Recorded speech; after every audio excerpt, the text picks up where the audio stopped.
అందరికీ వందనాలు. Welcome to prayer share to the father. Welcome to daily gospel. ఇవాళ దేవుడు మీతో మీ కుటుంబంతో మాట్లాడుతున్న వాగ్దానం ఏంటంటే యోహాను రాసిన మొదటి పత్రిక 2వ అధ్యాయము 17వ వచనము.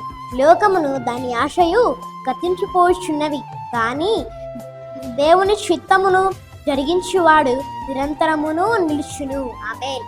అంటే ఈ మనిషి తనకి లోక జ్ఞానం ఉండడం వల్ల ఆస్తులు, మిద్దెలు, అంతస్తులు, అలాగే బంగారములు, వెండిని ఆస్తులు ఎన్నో ఉంటాయి తనకి.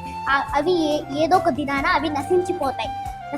ఎప్పుడైతే మీరు దేవుని చిత్తానుసారంలో ఎప్పుడైతే మీరు నడుస్తారో మీకు దేవుడు ఎన్నో ఉన్నతమైన కార్యాలు ఎంతో చేస్తాడు. దేవుడి చిత్తంలో నడవంటి ఏమీ లేదు. బాప్తిసం తీసుకోవడం, పాపక్షమాపణ పొందడం, రోజు చర్చికి రావడం, ప్రార్థన చేయాలి. మనం బైబిల్లో ఒక ఉదాహరణగా తీసుకుంటే సౌలు గారికి దేవుడు చెప్పాడు, ఇశ్రాయేలు జనాంగాన్ని పరిపాలించు అని చెప్పారు. కానీ సౌలు గారు ఏం చేశాడు? అవి పరిపాలించకుండా విగ్రహములను దేవుడికి విరోధంగా ఉన్నాడు. అలా తర్వాత ఆయన చేతి నుంచి, సౌలు గారి చేతి నుంచి రాజ్యం చేయదారిపోయింది. తర్వాత దావీదు గారు ఆ రాజ్యాన్ని పరిపాలించారు.